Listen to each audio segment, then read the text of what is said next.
नमस्कार, मैं हूं आपके साथ लक्ष्मी और आप देख रहे हैं देश का सबसे पहला समझाने वाला बुलेटिन। चुनाव की चाल तो समझिए। और देखिए, बिहार विधानसभा चुनाव की वोटिंग पूरी हो चुकी है और अब सबको रिजल्ट का इंतजार है।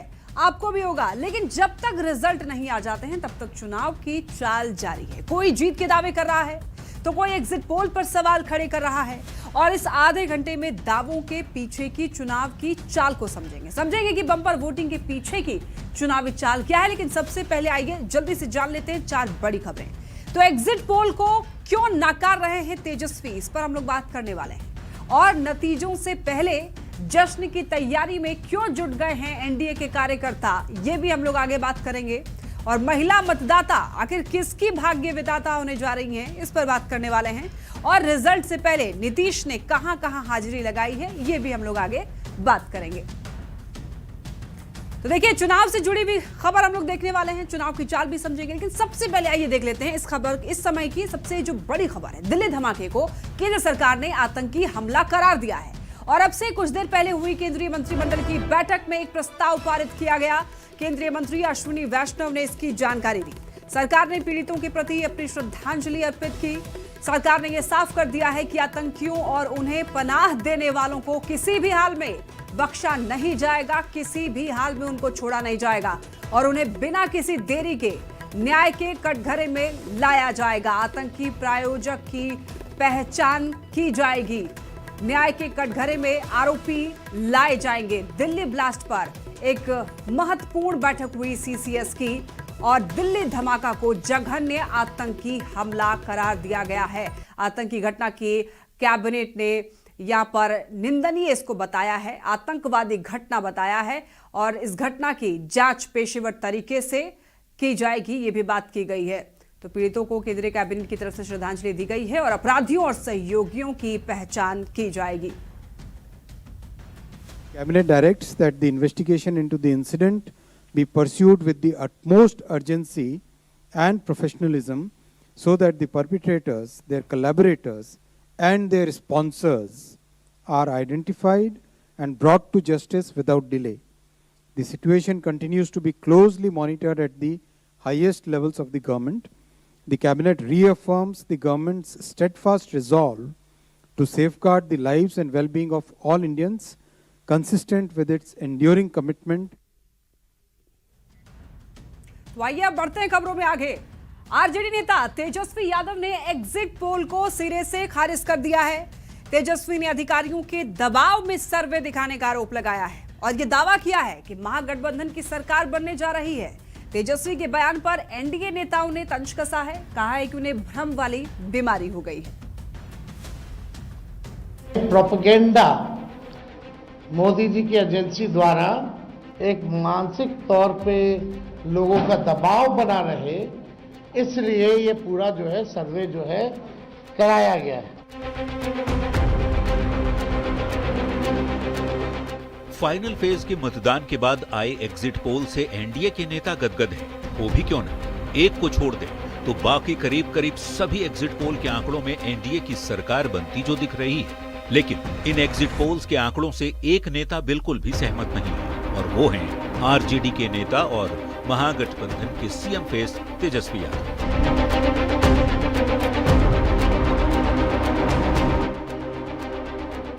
तेजस्वी यादव ने चुनाव के सर्वे को सिरे से खारिज कर दिया है। उन्होंने दबाव में सर्वे दिखाने का आरोप लगाया और दावा किया कि उनकी सरकार बनने जा रही है और 18 नवंबर को उनका शपथ ग्रहण होगा। सभी लोगों ने भारी मतदान करके इस सरकार के खिलाफ वोट किया है और इस बार बदलाव जो है होने जा रहा है। कहीं इफ एंड बट की भी गुंजाइश नहीं रह गई है। तेजस्वी के एग्जिट पोल पर दिए गए बयान पर एनडीए नेताओं ने पलटवार किया है। ये सब उसी किस्म का आरोप है जो वोट चोरी और एसआईआर पर था। वहीं जिस ढंग से तेजस्वी यादव ने सभी एग्जिट पोल्स को खारिज करते हुए महागठबंधन की सरकार बनाने का दावा किया है, उस पर बीजेपी नेताओं ने तंज कसते हुए कहा कि तेजस्वी को भ्रम वाली बीमारी हो गई है। अंग्रेजी में एक शब्द होता है डेल्यूजन, मतलब मानसिक असमंजता जब ये हो जाती है तो आदमी 99 सीट में जीत जाता है। लोकसभा में 99 सीट जीत कैसे से करता है। जब ये हो जाती है तो आदमी अपने आप को मुख्यमंत्री भी बना लेता है। वहीं दूसरी ओर जेडीयू नेता केसी त्यागी ने तंज भरे लहजे में कहा, उम्मीद है इस बार तेजस्वी यादव हार का ठीकरा ईवीएम और वोट चोरी पर नहीं फोड़ेंगे। वो ईवीएम पर और वोट चोरी पर नहीं ठीकरा फोड़ेंगे, ऐसी भी मुझे आशा है। बिहार विधानसभा की 243 सीटों के लिए 11 नवंबर को फाइनल राउंड की वोटिंग पूरी हो गई और वोटिंग खत्म होने के बाद 12-13 से ज्यादा सर्वे एजेंसियों ने अपने अपने एग्जिट पोल का आंकड़ा जारी किया। सिर्फ एक को छोड़ दें तो सभी सर्वे में एनडीए की सरकार बनती दिख रही है। वैसे तो एक्चुअल रिजल्ट 14 नवंबर को आएंगे, तभी पता चलेगा कि किसकी सरकार बनेगी। लेकिन सवाल है कि क्या एक साथ सभी सर्वे एजेंसियों का अनुमान गलत होना संभव है? न्यूज 18 के लिए पटना से अमित कुमार और दिल्ली से अमितेश सिंह के साथ ब्यूरो रिपोर्ट।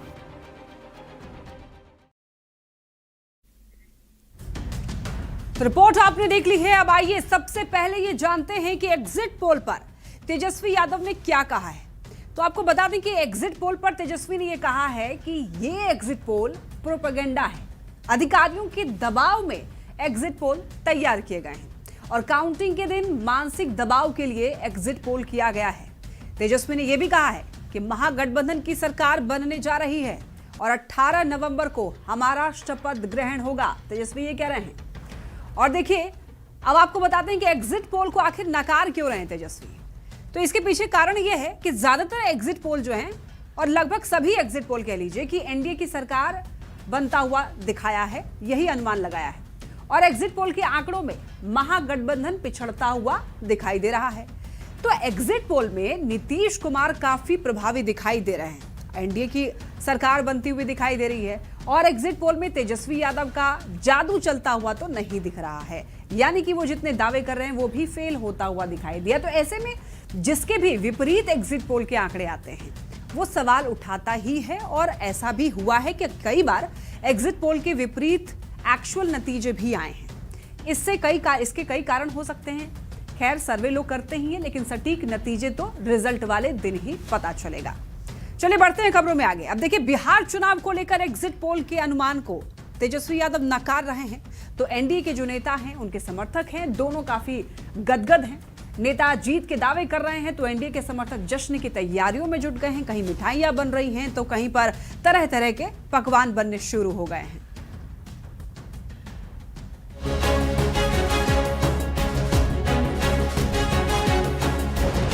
बिहार विधानसभा चुनाव का रिजल्ट आने में अभी एक दिन की देरी है। भले ही चुनाव के नतीजे 14 नवंबर को आएंगे, एनडीए खेमे में अभी से जीत के जश्न की तैयारी तेज हो गई है। एनडीए खेमे में एक्चुअल रिजल्ट के पहले ही शुरू हुए जश्न की वजह है बिहार विधानसभा चुनाव को लेकर किए गए तमाम सर्वे के आंकड़े। वैसे तो पटना में कई जगहों पर एनडीए समर्थक लड्डू बनवा रहे हैं, लेकिन सबसे ज्यादा तैयारी मोकामा से जेडीयू उम्मीदवार अनंत सिंह के आवास पर हो रही है। बिहार की जनता ने एनडीए को माइंडेड दिया है और दिया, अभी तो एग्जिट पोल ही आया है। एग्जिट पोल आया किसके बदौलत? बिहार की जनता के बदौलत। निश्चित तौर पे बिहार में फिर से एनडीए की सरकार बन रही है।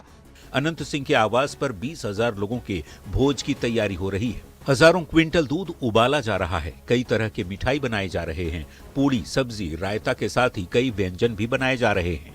बड़ा पंडाल तैयार किया जा रहा है जहां कार्यकर्ताओं को रहने और खाने की व्यवस्था होगी। पंडाल में बड़ा स्क्रीन लगाया जाएगा जहां कार्यकर्ता मतगणना को लाइव भी देख सकेंगे। यहाँ पे दूध जो है वो बड़े मात्रा में, कई टन जो है दूध यहाँ पे लाया जा रहा है, फाड़ा जा रहा है और यहाँ पे खोवा बनाने की तैयारी है।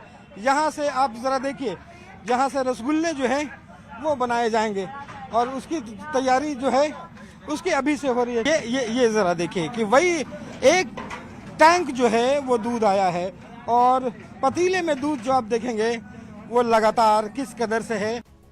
अब बिहार विधानसभा का चुनाव कौन जीतता है, किस गठबंधन की सरकार बनती है, ये 14 नवंबर को ही पता चलेगा। फिलहाल एनडीए नेताओं और कार्यकर्ताओं का टेम्पो बेहद हाई है।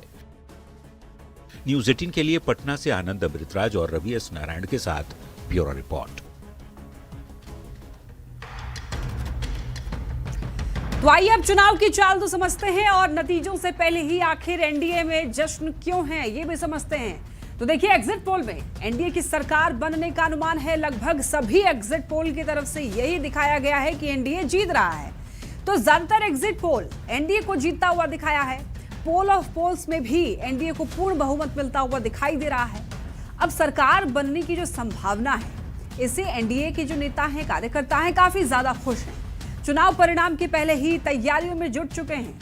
एनडीए के कार्यकर्ता रिजल्ट वाले दिन के जश्न की तैयारी अभी से ही तेज कर दी है। कई अलग जगह से तस्वीरें सामने आई है। खाजा, गाजा, लड्डू, मिठाइयां बनती हुई दिखाई दी है।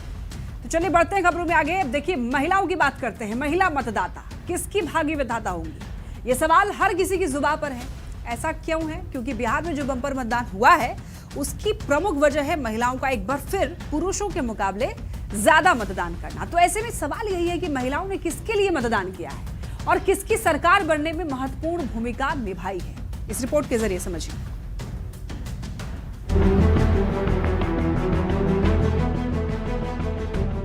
यह है बिहार चुनाव की अद्भुत अविश्वसनीय तस्वीर। जहां तक नजर आती है, वहां तक महिला मतदाता बूथ बूथ पर इसी तरह लंबी लंबी कतारों में लगी है और बिहार के भाग्य के लिए मतदान करने में जुटी है। किसी की उम्र 18 साल है तो किसी की 21 साल, कोई 51, 81 और किसी किसी की उम्र तो सैकड़े को पार कर चुकी है।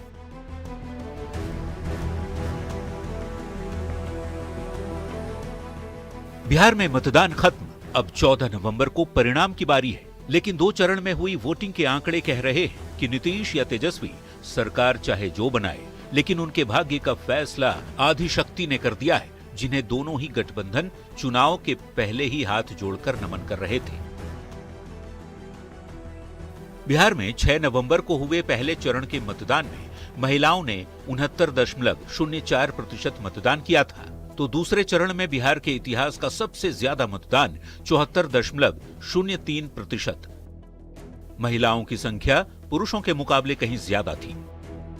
पहले चरण में 61.56% पुरुष मतदाता मतदान केंद्र तक पहुंचे, तो दूसरे चरण में 64.1%।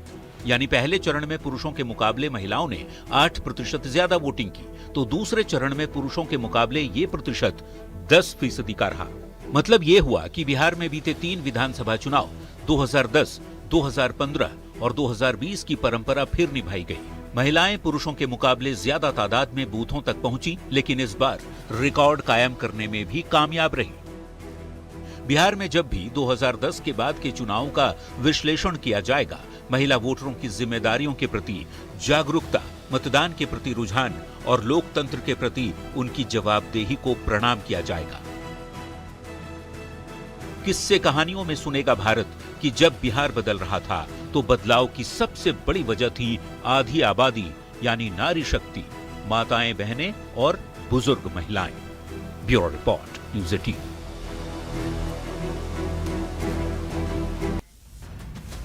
तो आइए अब चुनाव की चाल समझते हैं और ये समझेंगे कि जब जब महिलाओं ने बम्पर वोटिंग की है, तब तब चुनाव के नतीजे कैसे रहे हैं। लेकिन उसके पहले ओवरऑल वोटिंग और पिछले चुनाव के साथ साथ इस चुनाव में कितनी वोटिंग हुई है वो भी समझ लेते हैं। बता दें आपको, 2025 में बिहार के मतदाताओं ने रिकॉर्ड वोटिंग की है। 2020 में जहां 57.29% वोटिंग हुई थी, तो 2025 में 66.91% वोटिंग हुई है, जो कि 2020 के मुकाबले 9.5% से भी ज्यादा है। तो अगर फेज वाइज वोटिंग की प्रतिशत को समझने की कोशिश करें तो यह पता चलता है कि 2025 में पहले फेज की 121 सीटों पर 64.66% वोटिंग हुई है, जबकि 2020 में इन 121 सीटों पर महज 56.10% वोटिंग हुई थी, जो कि 2025 के मुकाबले 8.5% कम था। तो दूसरे फेज की अगर हम बात कर लें तो 2025 में दूसरे फेज की 122 सीटों पर 68.89% वोटिंग हुई है, जबकि इन 122 सीटों पर 2020 में महज 58.80% वोटिंग हुई थी, जो कि 2025 के मुकाबले 10% से भी कम थी। अब जरा पिछले 4 विधानसभा चुनाव का वोटिंग परसेंट भी समझ लीजिए। देखिए, 2010 के विधानसभा चुनाव में महज 52.67% वोटिंग हुई थी, जो कि 2015 में बढ़कर 56.66% तक पहुंच गई। 2020 में ओवरऑल वोटिंग का आंकड़ा 57.29% तक पहुंच गया। जिसने 2025 में सभी रिकॉर्ड तोड़ दिए। 2025 में मतदाताओं ने रिकॉर्ड तोड़ वोटिंग की है 66.91%। अब इन आंकड़ों को देखने के बाद अब यह भी समझना जरूरी है कि जब महिलाओं ने पुरुषों के मुकाबले ज्यादा वोट डाला है तो रिजल्ट क्या रहा है। 2010 की बात करते हैं। 2010 के चुनाव में औसत मतदान 53% रहा। पुरुषों ने जहां पर 51.12% वोट डाला है तो महिलाओं ने 54.48% वोट किया है। मतलब पुरुषों के मुकाबले महिलाओं ने ज्यादा वोटिंग की है और नतीजा ये हुआ है कि नीतीश कुमार की भारी जीत हुई है। अब देखिए 2015 की बात कर लेते हैं। 2015 में औसत मतदान 56.7% रहा। पुरुषों ने 53.3% वोटिंग की, जबकि महिलाओं की वोटिंग का प्रतिशत बढ़कर 60.5% हो गया। नतीजा यह हुआ कि नीतीश और लालू के महागठबंधन को भारी जीत मिली। अब 2019 के एक बार लोकसभा चुनाव की भी बात कर लेते हैं, जहां औसत मतदान 57.3% हुआ। पुरुषों ने 54.9% वोटिंग की तो महिलाओं ने 59.6% वोटिंग की। चुनाव परिणाम में यह हुआ, यह देखा गया कि मोदी नीतीश की भारी जीत हुई। एनडीए गठबंधन 40 में से 30 सीटें जीत गया। अब देखिए 2020 में भी कुछ ऐसा ही हुआ।